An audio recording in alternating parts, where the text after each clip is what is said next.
All right, today we're going to look at how to find the area of parallelograms. Formula is the same as for a rectangle, base times height. So with our first example here, a parallelogram, if you recall, has opposite sides that are congruent. So these would both be 5, these would both be 15.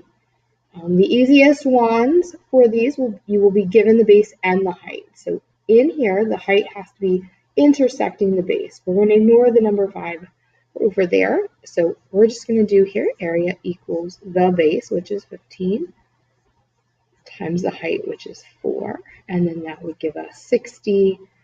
We don't have units here, so that would be whatever units squared.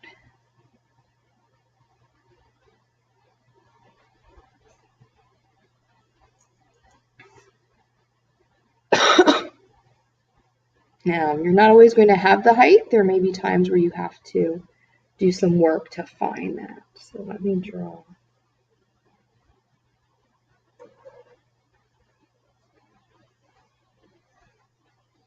Like this. So maybe this over here is 8 and this side is 17. Your height here, to find that, we would have to do the Pythagorean theorem. So we have 8 squared plus b squared equals 17 squared.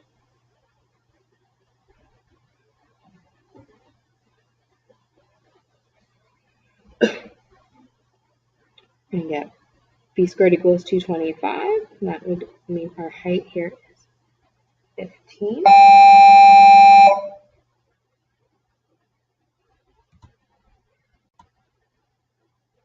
And that would,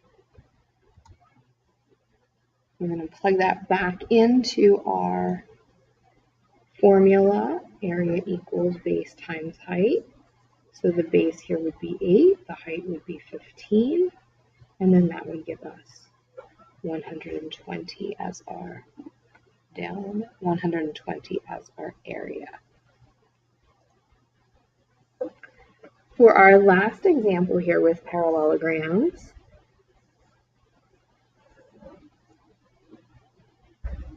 we're just going to have our 2 side lengths, but we are going to know here that we have a 60-degree angle.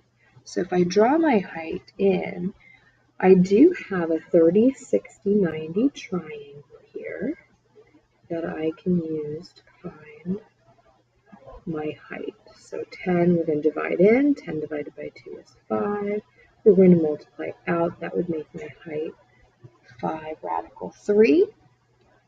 So now that I know what my height is, I can go ahead and multiply my base, which is 12, times my height, which is 5 radical 3. And then that would get me 60 radical 3. Again, that would be units squared.